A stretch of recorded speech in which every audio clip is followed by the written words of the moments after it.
Pertarungan Paman Qian dan Lei Gang berlangsung sengit. Tapi tak lama kemudian, Paman Qian mulai terpojok. Ia mulai jatuh, tapi ia menopang tubuhnya dengan palunya, dan tubuhnya diselimuti oleh petir. Ia mendekat sambil memegang pedangnya yang siap menghunus Paman Qian sambil berkata, "Perbedaan satu tingkat di alam master itu seperti jurang antara langit dan bumi. Kau tidak mampu menandingiku.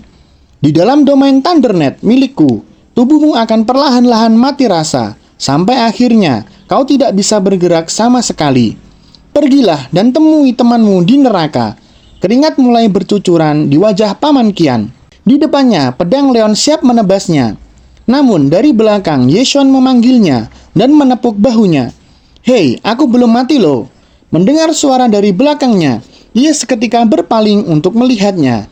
Namun, ketika pandangan mereka beradu, Ye Xuan mengaktifkan skillnya, Blood Shadow Butcher. Tanpa menyia-nyiakan kesempatan, Ye Xuan mengayunkan pisaunya. Seketika, wajah pria itu mulai bercucuran keringat. Matanya berwarna merah. Ia menjerit menahan serangan mental Ye Xuan dengan susah payah. Tanpa pikir panjang, ia menggigit lidahnya. Efek skill Ye Xuan batal dan langsung menangkis pisau Ye Xuan. Kedua senjata mereka saling beradu. Dengan wajah kesalnya, Lei Gang mulai bergumam dalam hati. Skill bocah ini cuma dari alam Climbing Pond, tapi dia bisa mempengaruhiku. Jangan-jangan skill setingkat dewa. Orang ini tidak boleh dibiarkan hidup. "Lari!" ucap Paman Qian yang meneriaki Ye Xuan. "Kau tidak bisa menandinginya. Perbedaan alam antara kau dan dia terlalu besar." Dengan wajah kesal, Lei Gang menghempaskan pisau Ye Xuan ke atas. Cukup permainannya akan berakhir di sini. Lalu ia menendang perut Ye Xuan hingga terpental beberapa meter. "Bocah alam rendahan sepertimu, berani-beraninya melawanku. Satu tendangan saja sudah cukup untuk membunuhmu." Tapi ketika Ye Xuan masih berbaring, wajah menyeringai.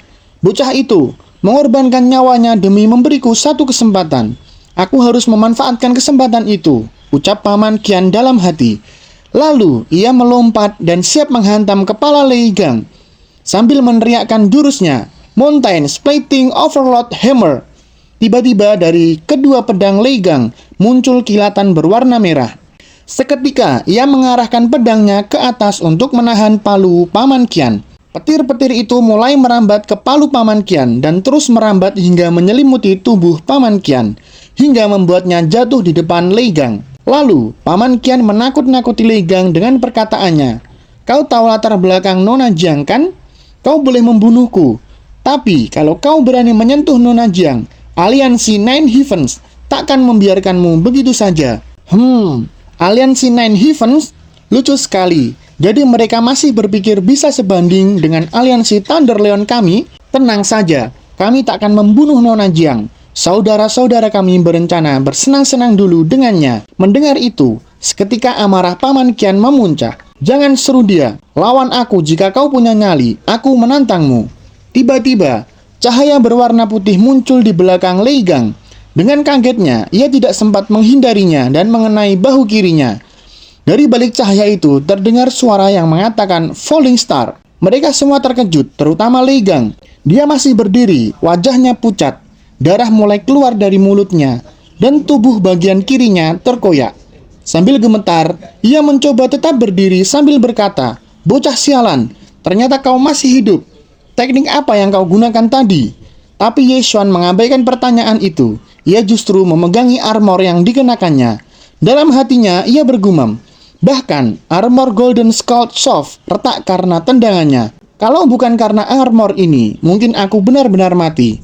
Lalu dengan menyeringai, ia berkata, "Kau pikir aku sudah mati sampai menurunkan kewaspadaanmu?" Tapi justru disitulah serangan balikku dimulai. Dalam hati Paman Qian, ia mengatakan, "Jangan tertipu dengan penampilannya yang bodoh." Insting bertarung dan kewaspadaannya melampaui tingkatan alaminya. Dengan berpura-pura mati, dia berhasil menipu Lei Gang supaya lengah, lalu memanfaatkan celah itu untuk menyerangnya. Anak yang cerdas. Hari ini ada seorang ahli hadir di tempat ini. Sebaiknya kita segera pergi, ucap Lei Gang dalam hati. Dengan teriakannya, ia mengucapkan perpisahan pada Ye Xuan. "Bocah, aku akan mengingatmu. Kita pasti akan bertemu lagi." Lalu ia pergi secepat kilat. "Dia kabur," ucap Paman Qian. Lalu tiba-tiba Yeswan jatuh ke belakang. "Hei bocah, kau tidak apa-apa kan?" ucap Paman Kian dengan wajah khawatir. Lalu ia bergegas menangkap Yeswan sebelum menyentuh tanah. "Kalian berdua, apa kalian baik-baik saja?" tanya Nona Jiang yang menghampirinya. Terlihat jika dua orang yang dilawan sebelumnya sudah tumbang. "Nona Jiang, kali ini aku benar-benar kagum pada mata Anda dalam memilih bakat. Bocah inilah yang menyelamatkanku pada saat genting dan bahkan berhasil melukai Lei Gang dengan parah, hingga membuatnya lari terbirit-birit. Saudara, aku berhutang nyawa denganmu," ucap Paman Kian dengan lantang. "Begitu kita sampai di Qingsheng, apapun yang kau mau, entah pijatan, jamuan makan, atau anggur terbaik, semua aku yang bayar."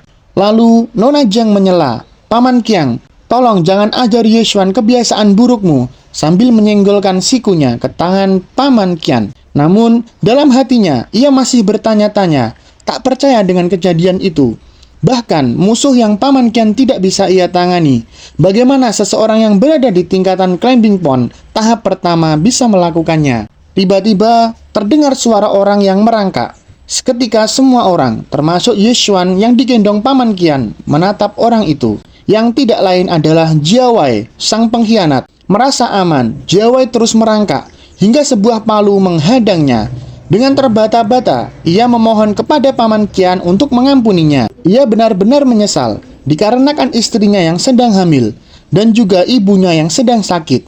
Ia benar-benar terpaksa melakukan semua itu demi uang. "Tenanglah, demi persahabatan masa lalu, aku akan merawat istrimu dengan baik.